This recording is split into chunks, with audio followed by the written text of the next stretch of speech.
Hi, Tiffany. Welcome back to my garbage can. How are you? How have you been? I've missed you so much. It's crazy. I know. It's been so lonely without me. It's been so lonely without you. Where have you been? We have a bit of a book haul. There has been so much horror coming out that I don't know what to do with myself. Honestly, I'm bewildered. I go into the bookstore. I am aghast with emotion. There's just so many books and I have so little money and it's just unfair. I have bought quite a few new horror books. I want to talk to you about them. And I also bought some other things too. We'll get to it. And don't forget, of course, to hit subscribe.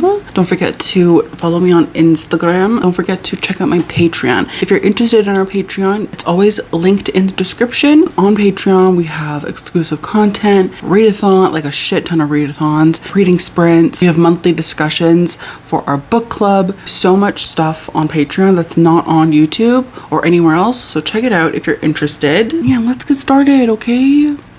God. I'm gonna grab a book off the top of my little thing and we're gonna talk about it. The first thing I want to talk about is Horror Movie by Paul Tremblay. This is his newest release and everyone and their mom has been talking about it and has like literally loved it. Like, I've been on Patreon, my patrons in the chat will be like, oh my god, I'm reading Horror Movie, it's really good, blah blah blah. And I'm like, really? You tell me if you disagree, but I feel as though Paul Tremblay is kind of like hit and miss, and mostly for me, honestly, kind of a miss. I think I've really liked maybe one of his books, and then the rest of his books I have felt very lukewarm about. I was talking again with my patrons about this. We were talking about Cabin at the End of the World, and I was talking about how I really enjoyed Cabin at the End of the World after I saw the movie. I read the book when it came out, didn't really like it because of the ending, and then I watched the movie when it came out, and I was like, oh, I can really appreciate the ending of the book now. Let me know what you think. People are really liking this and I'm excited to read it, honestly. Picture this. It's 1993, right? We are just in the 1990s. Everything's kind of like grungy. Everything's kind of cool, blah, blah, blah. I'm pretty sure actually the Blair Witch Project hadn't come out by this point. It's 1993. And a bunch of like young film people, they decide to spend 4 weeks making something entitled Horror Movie, which is a notorious and disturbing art house horror film. They make this movie. The weird thing though about them and this movie is that 3 out of the 4 people involved disappeared, gone, never seen again. And only 3 scenes from that movie were ever released to the public. Kind of got this like cult following thing because people are so curious about it. They're like, what could have fucking happened for all of these people to go missing and for the movie to like be only released in these like 3, it's like weird. Present day, there are these bigwigs in Hollywood and they're like, hello, we want to remake Horror Movie because it's going to be like really like a good cash grab. We want to remake it and we want to get the guy who was like the only surviving person to be part of it as well. So there's this guy, the only one who survived, and he played an end quote the thin kid. He knows that some really fucked up shit happened. It wasn't good, but I feel like also he's really like blocked it out. He's like, I don't want to remember. No, thank you. I want to like live my truth, but like the truth that doesn't involve that truth. I want to be like truthful in this sense, not that sense. So against his better judgment, he's like, fine, I'll help you remake the movie. I'm sure also probably because they're paying him a shit ton of money. He's going to help remake the film, even if it means navigating a world of cynical producers, egomaniacal directors, and surreal fan conventions. Demons of the past be damned. I'm looking forward to this. If I'm being honest with you, Tiffany, and I only ever want to be honest with you, I don't have the highest of hopes. I don't have bad hopes. I'm not gonna be like, oh my god, this book's gonna suck. No. I'm hoping it's good, but I'm not really like holding my breath. I also have Lucy Foley's The Midnight Feast. This is her newest release. There have been so many new releases and I have been dying because I want to buy them all. But my wallet, it is thin. It is thin. So if you could just like donate to my jet ski organization, I would really appreciate that.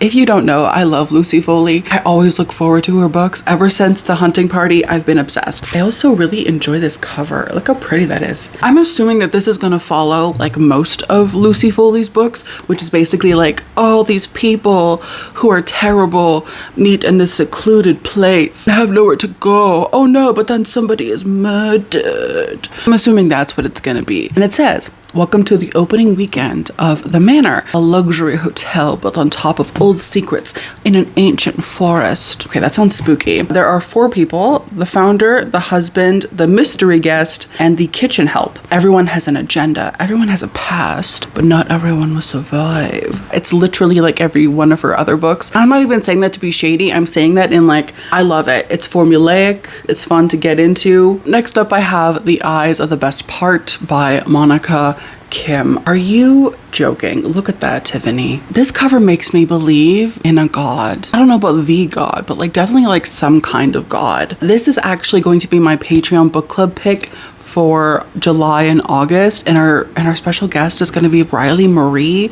I'm sorry if you were thinking like, oh my god, I'm not sure if I should join Jordalen's Patreon. Then you saw that it was going to be my beautiful face next to this girl's beautiful. Pretty sure that like the collective world has a crush on Riley Marie, including me, including you. Like, we're all literally down bad. I'm so excited to have her on the Patreon. I can't wait. I don't think I've actually ever even like spoken to her like face to face, so hopefully she likes me.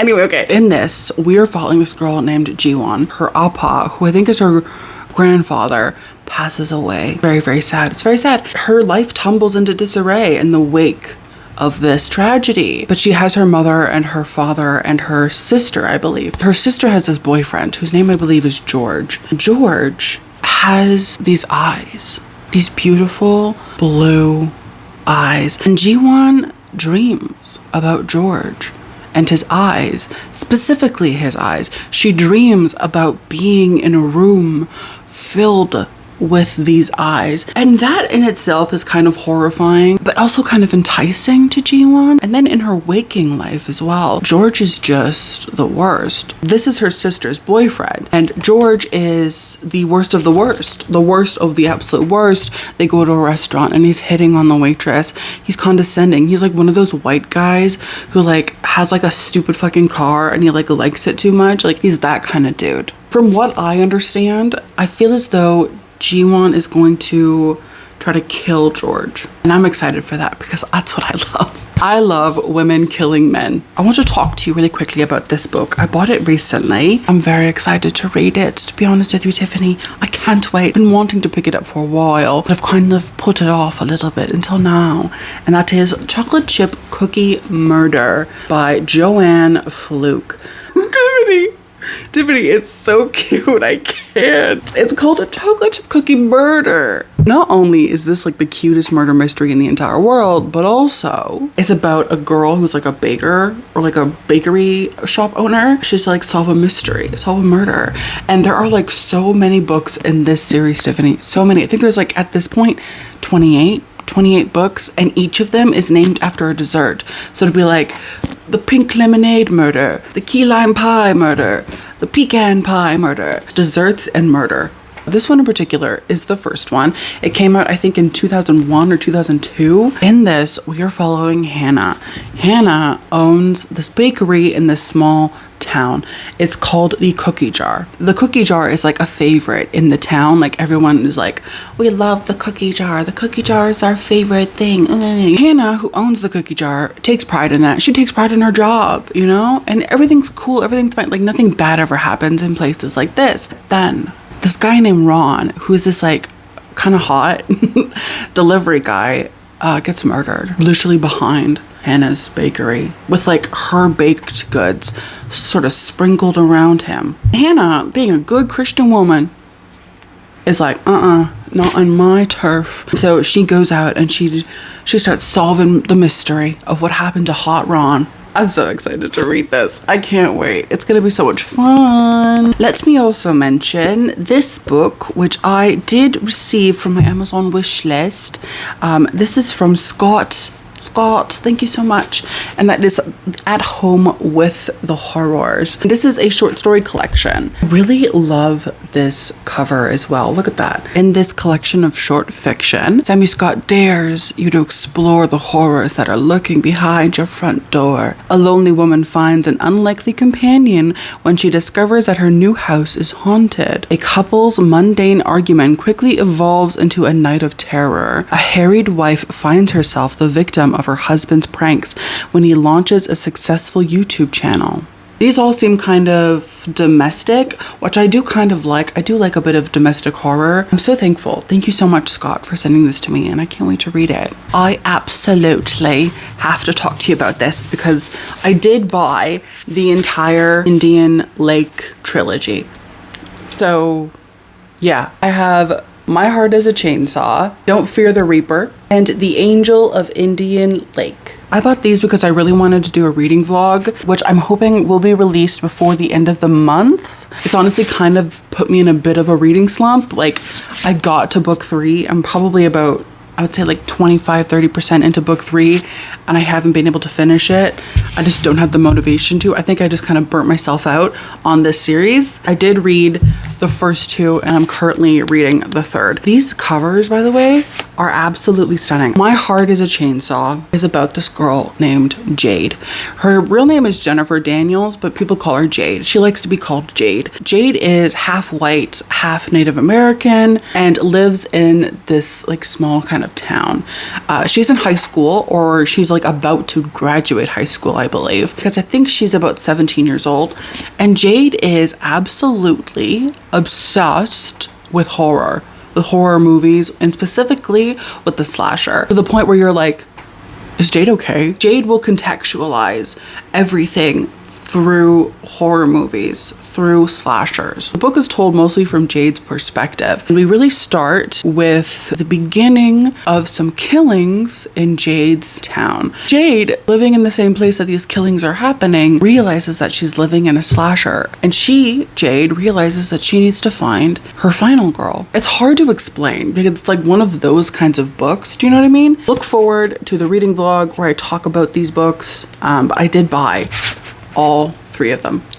I did buy this book, which isn't horror, it's fantasy, but I bought it because I heard that it was gay and that there were dragons in it. This is called Dragonfall. This is about this person named Arcady. I think that's how you pronounce it. Arcady is a thief.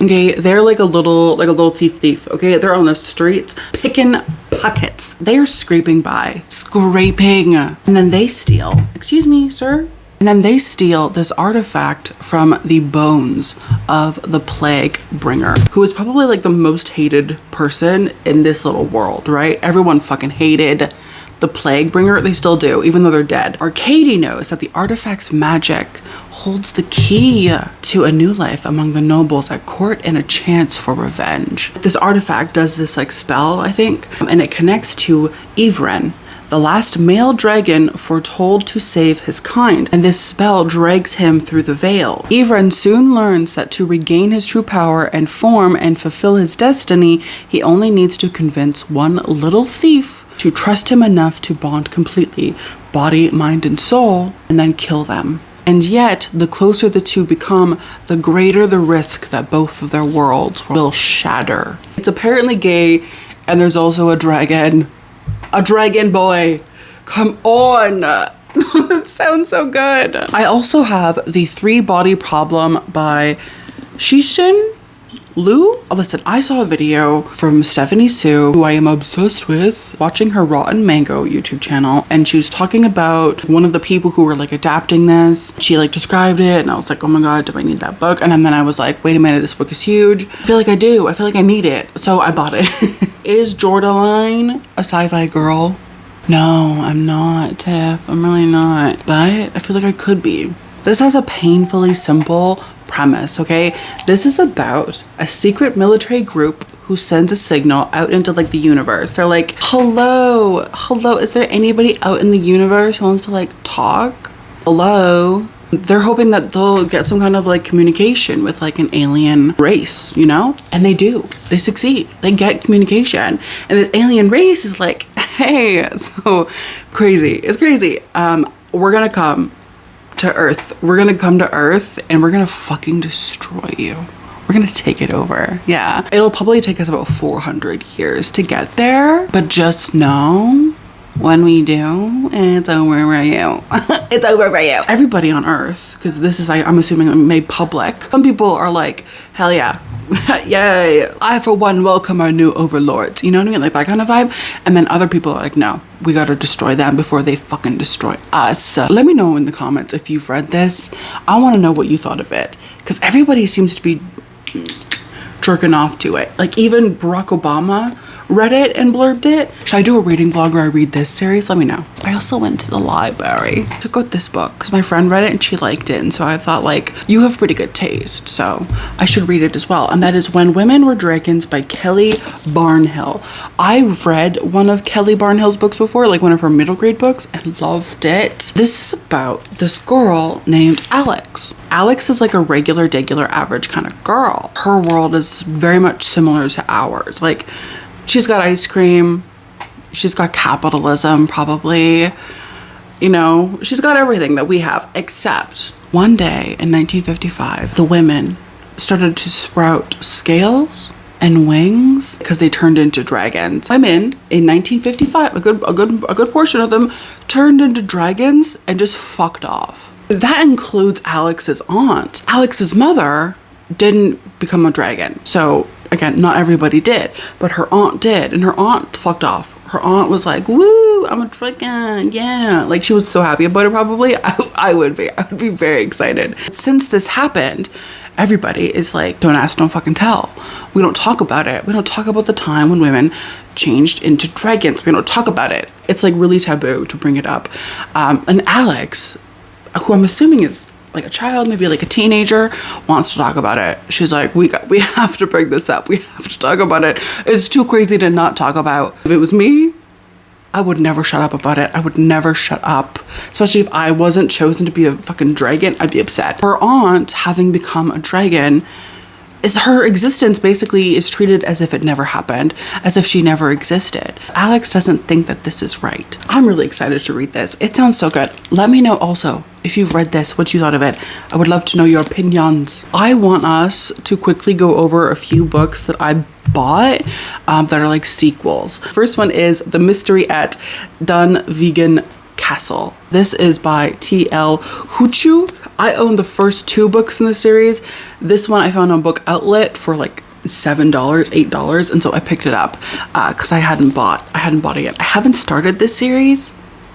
I know, but I will. I also picked this up from Book Outlet. This is The Citadel of Forgotten Myths. I believe that these are prequel stories in the Elric saga. So again, also have never read these or any part of this series, but I will eventually. I also have A Twist of a Knife and A Line to Kill, both by Anthony Horowitz. I did read, I believe, the first book in this series. I have 1 and 2, and then this makes 3 and 4. So I have 4 books out of, I think, the 4 that are out. I really enjoy Anthony Horowitz's mysteries, so I bought more of his books. Since we're kind of talking about Book Outlet, let me show you the other books I got. Body and Soul Food and Soul of a Killer. These are little cozy mysteries. These covers are the cutest thing I've ever seen in my entire life. But these are about these two twins who decide to open a cafe, restaurant, bookstore where they have like a bookstore on one side and then a cafe on the other side. And the cafe serves like soul food, which sounds so good. But they're part of a Books and Biscuits Mysteries series. I believe it's just these two right now. I'm not sure if the author is going to continue on with them, but they're so cute. I had to have them. I bought these also from Book Outlet. I also picked up from Book Outlet Forged by Blood, Book 1 of the Tainted Blood duology. It's so pretty, I could die. In this, we are following Demi. Demi just wants to survive to avoid the suspicion of the non-magical Adjes who occupy her ancestral homeland of Ifi. To escape King Sorensen's brutal genocide of her people, the darker-skinned, magic-wielding Uluso, and to live peacefully with her secretive mother while learning to control the terrifying blood magic that is her birthright. But because of her misplaced trust, her mother ends up being murdered by like the king. Demi is like, what the fuck, dude? Like, bro, like, I'm already on rock bottom. How could you do this? How could you do this? And the king is like, listen, it's chill. It's fine. You just need to go kidnap this prince guy named Jonas, and then I won't kill the rest of your people. How's that? Demi, feeling like she has no choice, is like, fucking fine, God, I'll do it. So she goes with her friend to go try to kidnap the prince. After she succeeds in kidnapping him, she's like, oh my God, the prince and I have such crazy chemistry. We have such crazy chemistry. Like, how can I literally give him up to be like literally murdered or whatever to the king when like literally we're kind of a perfect match? The kidnapping is now a joint mission. Bolster the voice of the Eluso in a system designed to silence them. It sounds so good, and I can't wait to read this. Let's talk about the last 4 horror books that I have. We have Bury Your Gaze by Chuck Tingle. This book is about this guy named Misha. Misha has been an actor, I think, for quite a bit, but finally it's happening. It's happening for him. He's getting his Oscar nomination. God bless. Then he finds that the long-running TV show that he's been doing, in the season finale, they're gonna kill off the gay character. And Misha, being like an out and gay person, is like, the fuck? Misha is like, okay, well, I refuse. Like, I'm not doing that. We're not doing it. And that kind of puts a target on his back. Like, the producers are like, this is just like what needs to happen for people to like talk about us, blah, blah, blah, blah, blah. Not only that, like, Misha realizes that the monsters from like his past, literal monsters from like past movies that he's done, are like literally stalking him on the streets of LA with his friends. Haunted by his past, Misha must risk his entire future before the silver screen horrors find a way to bury him. Sounds so fun. I'm so excited for this. I really, really loved Chuck's last book, so I'm hoping it turns out amazing. Here's to you, Chuck. We don't know each other. Since I talked about this book, am I like anticipated? And then also everybody in the comments being like, I read that and it was fucking amazing. I knew in my heart of hearts that I needed to get it. I needed to. And that is We Used to Live Here by Marcus Keeler. First of all, look at this cover. Oh, this cover is so pretty. It says that it's Get Out meets Parasite. This, of course, is about a young couple. They're this like young queer couple named Eve and Charlie. They get this like really good deal on this house and they buy it, and because they're like, we're gonna fucking flip this thing and it's gonna be so beautiful, blah, blah, blah, blah, blah. They have like all these plans. So they move in, they're getting ready, whatever, and a few days in, there's a knock on the door. And it's this guy and it's like kids or whatever. Eve, who answered the door, is like, hi, can I help you? And he's like, oh my gosh, I used to live here back in the day. And I was wondering, because since we're in the neighborhood, I was wondering if like maybe I could show the kids around just your house that used to be my house. I was wondering if I could show my kids around it. Listen, normally a normal person I feel like would be like, absolutely not. Like, that's super weird. I don't know you. But Eve, against her better judgment, lets him in. She's like, sure, why not?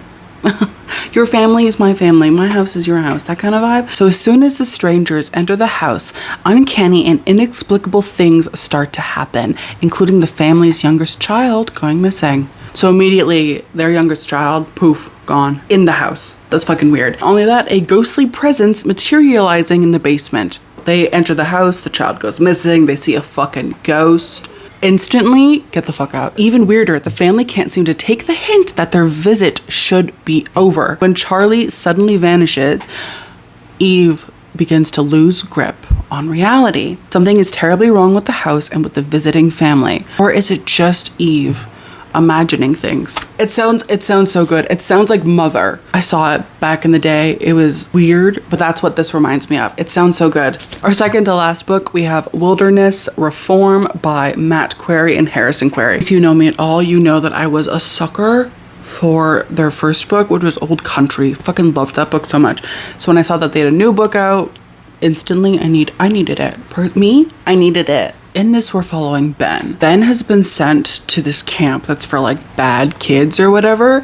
You know, like parents will send their kids to like boot camp, and it's honestly kind of fucking weird, but whatever. But in this case, he was sentenced to this juvenile sort of camp thing by like a judge, by like a court. They were like, go out into the wilderness and learn your lesson or whatever. When he arrives, Ben notices that the camp is kind of weird, and like including the counselors, because the counselors are kind of like upbeat, but like too upbeat. Like they're too friendly, because it's like they're so friendly that it's like kind of menacing. Do you know what I mean? Ben clocks that and he's like, that's fucking weird and I don't like that. That's like a bad vibe, but whatever. So the retreat's charismatic owner, Reed, is billed as a renowned educator and youth leader.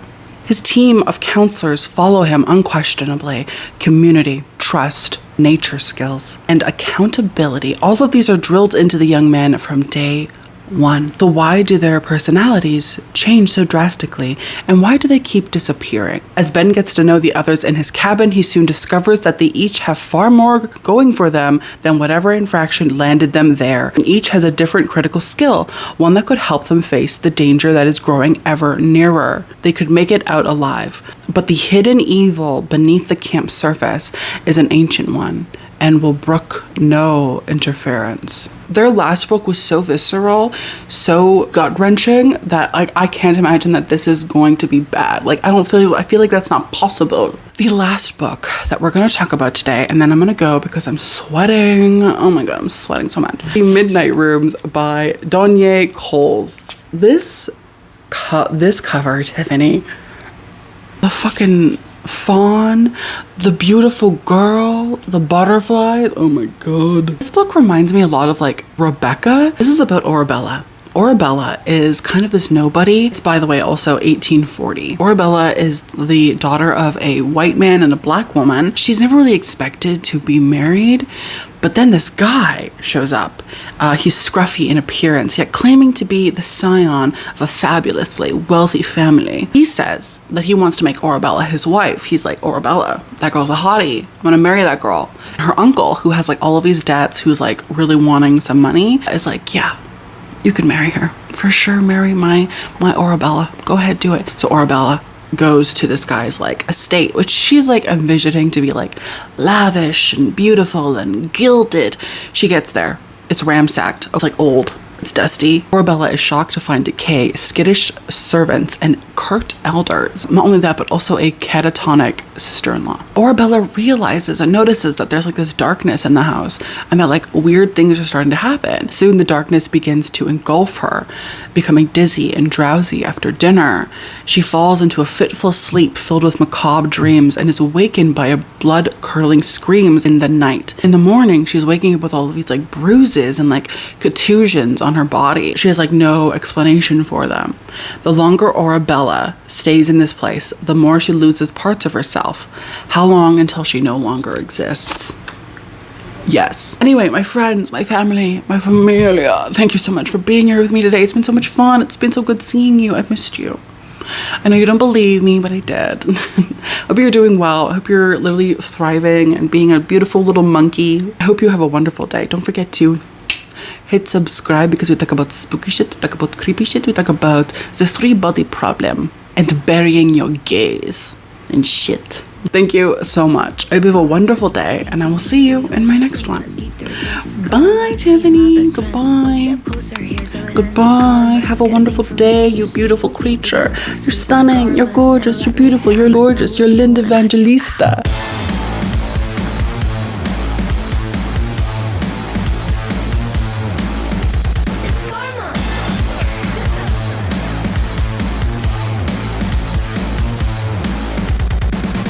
It's okay to hurt your voice screaming in my face. I know you gotta bark when you don't got bite. Tell me, what's that like? What's